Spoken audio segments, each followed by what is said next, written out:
Well, I think the issue around addiction is affecting students, and what I'm being told both by school administrators and students that I know is that it's everywhere right now.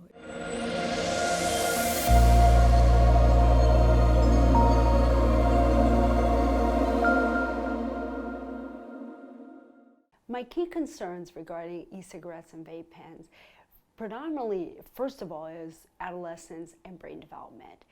These products really contain enormous amounts of nicotine. If you take, for example, the new pod-based products made popular by Juul, they have 41 milligrams of nicotine in just one of those pods. It's a tremendous amount of nicotine. It's about 1.5 to 2 packs of cigarettes worth. I've been hearing from doctors who are in the emergency room coming and telling me that adolescents are showing up with nicotine poisoning. It renormalizes smoking, which they don't really realize because, especially in California, not very many people are smoking cigarettes. They're looking at these vape products and they don't think about them as cigarettes at all. They don't even think about it as e-cigs or vaping. It's juuling. It has its whole own new verb, so they don't really think about it as dangerous. Just calling it vaping is a total misnomer. It's not vapor, it's not water vapor, it's this aerosol gas.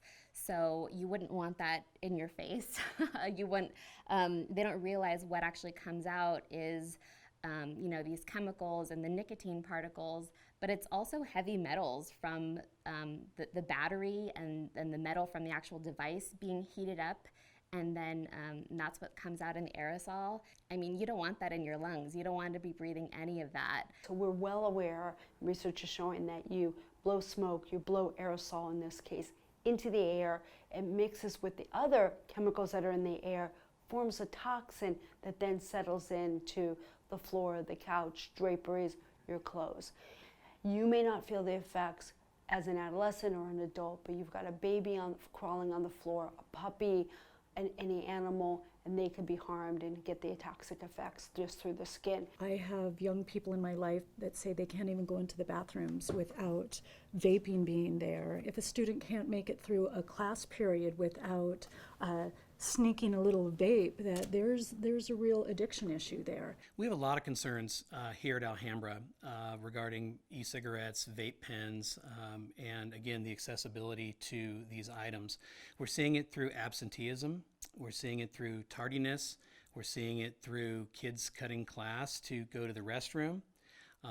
And what we're finding is that as kids progress with the nicotine, it's very addictive and they need more of it. And so they're leaving class, they're asking to leave the class more often, which they're depriving themselves of their own education. We don't have enough research done right now to know all the negative effects that vaping has currently. Us youth don't really know what we're putting into our bodies, and so that's really unacceptable. And I think that it's become a hazard in general as people are getting addicted at such a young age, especially as our brains are still developing and haven't fully developed yet.